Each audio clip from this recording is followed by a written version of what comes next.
Today we continue with the Diamond Sutra. Last time we stopped at chapter 5 or section 5. Section 5 is real discernment of seeing Tathagata. In the Chinese language is 如理实践分第五. And last time I finished up to just the first sentence. Chapter 5, Subuti. What do you think? Can the Tathagata be seen by means of his bodily form? No, well-honored one. The Tathagata cannot be seen by means of his bodily form. Why? Because when the Tathagata speaks of bodily form, it is not real form.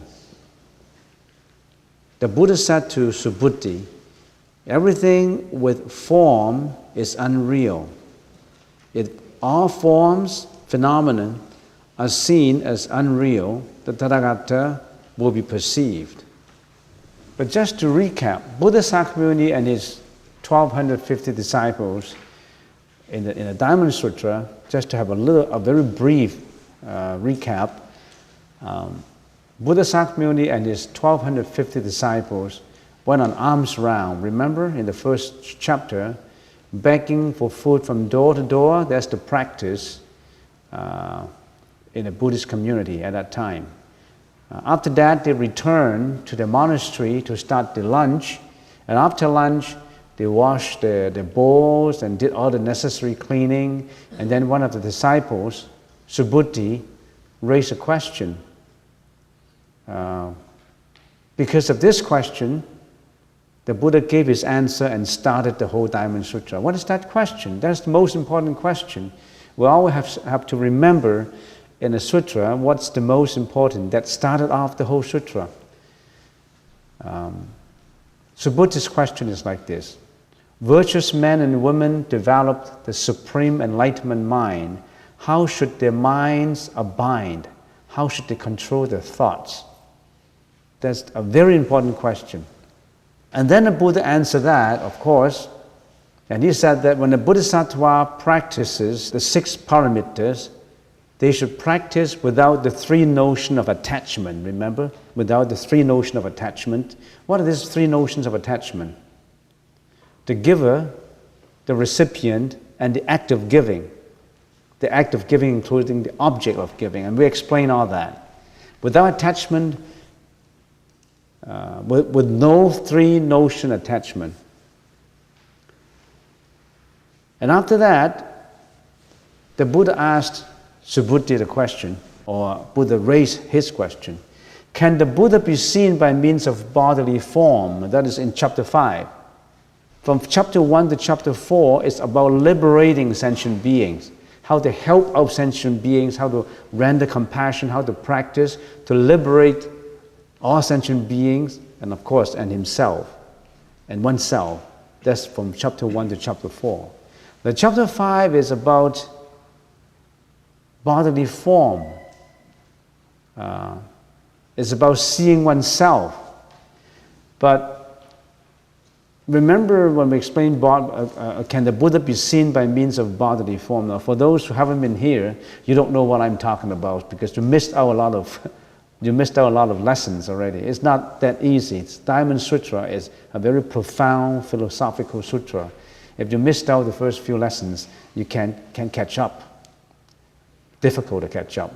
Nothing is impossible, but it's difficult. Can the Buddha be seen by means of bodily form?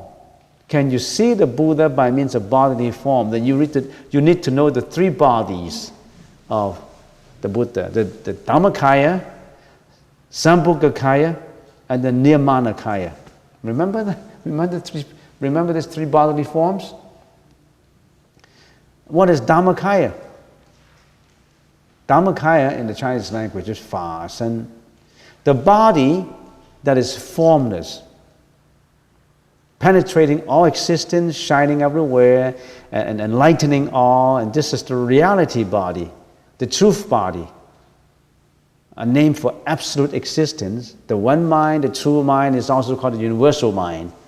It is formless, but it manifests all existence. Is it contradictory? It's formless. It's called body, but it's formless. Why it's called body? Because you have to use a word to describe it. It's a three bodies.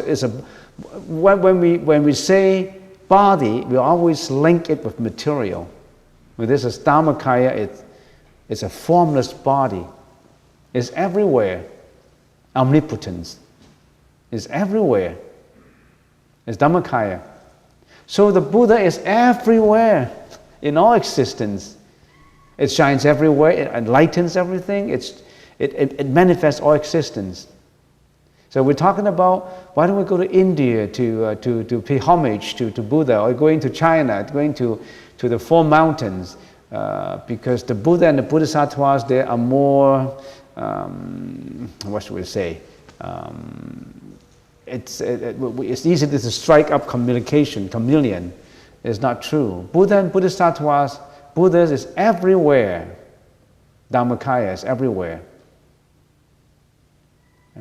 Some people in China, they live in one province, and because they want to pay homage to Avalokiteshvara, they make one prostration and every 3 steps. 1 step, 2 steps, 3 steps, 1 prostration. 1 step, 2, 3, 1 prostration. And it takes a few months until they reach to Putosan. Until they reach Putosan, it takes a few months. And they have to be helped out by assistants. There could be 2 friends, one carrying food and the other carrying water. And when he's thirsty, give him water. When he's hungry, give him food. And so that he do all this prostration for months before he reaches Putosan. And if he thinks that Avalokiteshvara, the Avalokiteshvara in Putosan is better than his own Bodhisattva at home, he has made a mistake. Because Buddha is everywhere. It's the same. So that's the Dhammakaya. Don't think about going homage to anywhere. It's at home. The most closest to you. The closest to you is not even at home. Where's the closest to you? In your heart, in your mind. That's your closest. And you don't pay homage to your closest, and you're going far off to look for it. Don't look for the mind. Don't look for the real mind. You're always looking in the library shelves for all the books, whereas sitting on your desktop is the book that you should be reading. When you don't read that, you always think that particular book is always not in your hand. There's always treasure outside. But the treasure is not outside. The treasure is in your mind. You always think that the other center is better. You shop from one center to another center for meditation, and you shop from one tape to another tape, one book to another book, until you're exhausted, until you give up. So, that's the Dhammakaya. You must know the Dhammakaya. And then the Sambhogakaya. What is Sambhogakaya? The reward body. This is the embodiment of purity and bliss. The reward body can only be seen by Bodhisattvas. We can't see the reward body of the Buddha. Only Bodhisattvas can. 受用身, 也有自受用身, 他受用身, Sambhogakaya. And then the Nirmanakaya.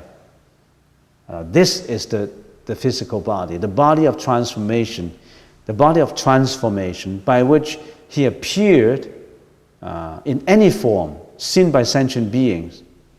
And this body contains 32 meritorious attributes, and 80 minor characteristics. You can all search that up in the Buddhist canons. 32相80随行号 32 meritorious attributes. One of these 32, the hair is always curling upwards. A set of 42 teeth. You count your own set of teeth, you will have less than 42, but the Buddha has 42 teeth. And the soul is all flat. Our soul is not flat. And the hands is touching the kneecaps. When we stand up, our hands can't touch the kneecaps. So there's 32 physical characteristics, meritorious characteristics, attributes to the Nirmanakaya. Why do we have these special features?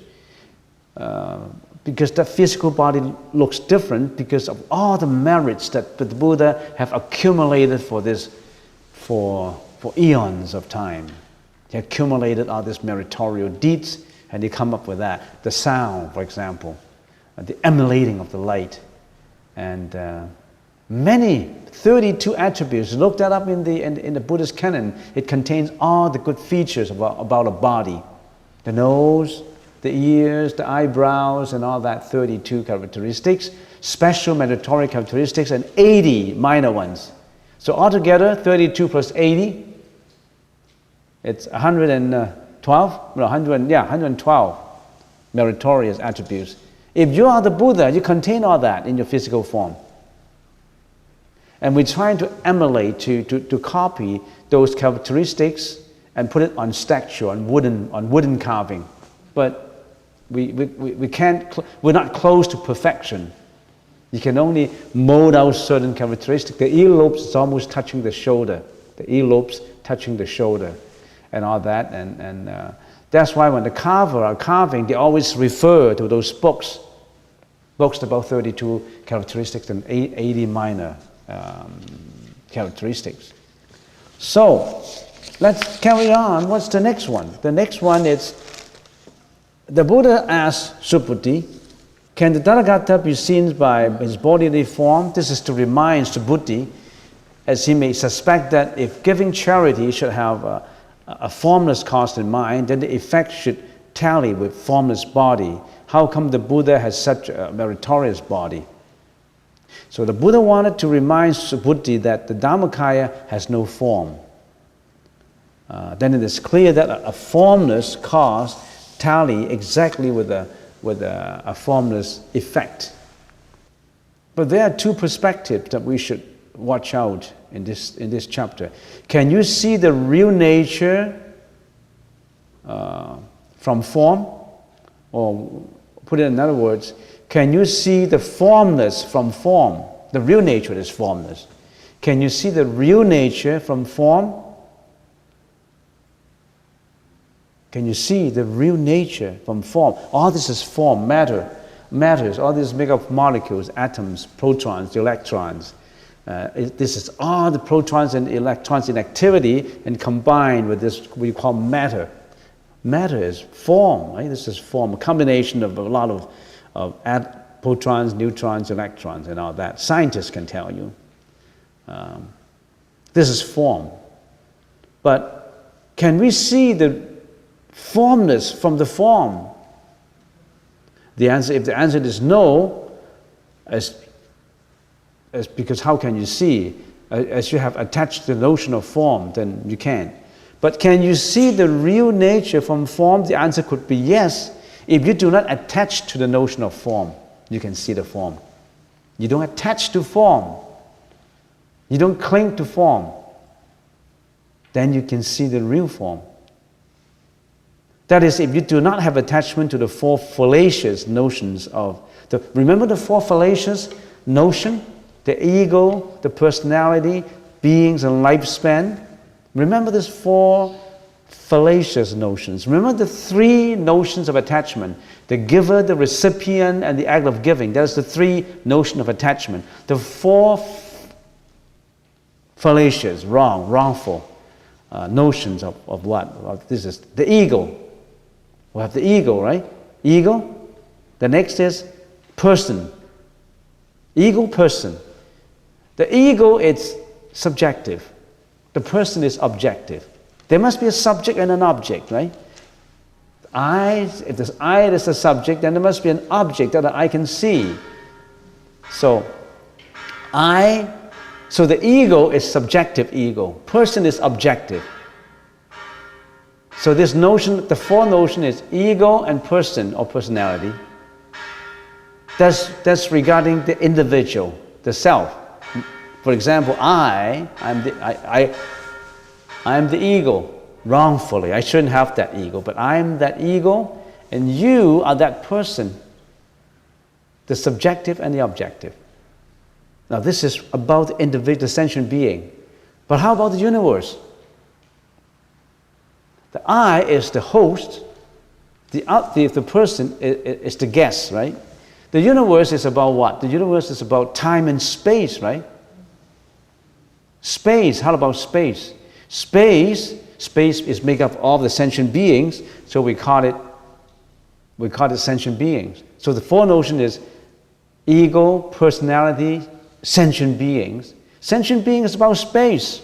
All others, if this is me, this is you, then all of them, how about them? They make up the space. How about time? Time is lifespan, continuity.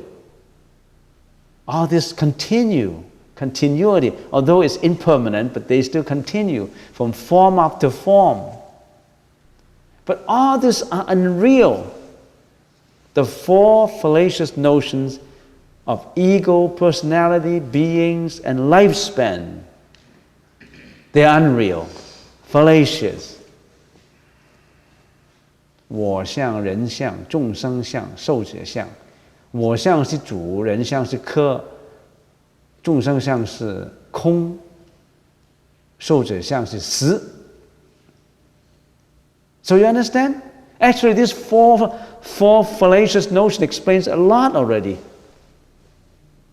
It's me, you, them, and time. And all these are unreal. All these are impermanent. All these are sunyata. All these are causality, cause and effect. And the Buddha is trying to tackle each one of this. How about the ego? How about attachment? How about others? How about the relationship between you and the others? How about the host and the guest? The subject and the object? How about time and space? The Buddha tackled this bit by bit, and it starts from chapter 5, because they already answered that questions about the three notions of attachment. Let's start with the next sentence, because I hear the bell goes. So the next paragraph, no, the Tathagata cannot be seen by means of his bodily form. Why? Because when the Tathagata speaks of bodily form, it is not real form. Why is it like that? Well, what I've just said contains 2 points. The first one is from chapter 1 to chapter 4 is about liberating sentient beings, and Subuti started this question, which is very important. How to abide our minds, and how to control our mind. It's about the mind. The whole Diamond Sutra is about the mind. Where should we abide our mind? And how should we control our mind? And the Buddha said, first you start with no attachment. When you practice the 6 paramitas, giving, morality, endurance, diligence and hard working, meditation and prajna. This, when you practice this, you should always practice with no attachment. You dropped the 3 notion attachment: the giver, the recipient, and the act of giving, which includes the object of giving. You should let that go. Let go of your attachment. And after that, this is about liberating sentient being. After that, the Buddha starts to analyze why there shouldn't be attachment. Why should we not attach to form? But in a common understanding of the world, why should we not attach to wealth, money, reputation, material? Why should we pursue the spiritual odyssey, the spiritual path for enlightenment? Why shouldn't we be emphasizing on material? Why should we let go of the attachment to wealth, reputation, you name it, desires? Why should we do that? And all that we have to tackle bit by bit in the Diamond Sutra.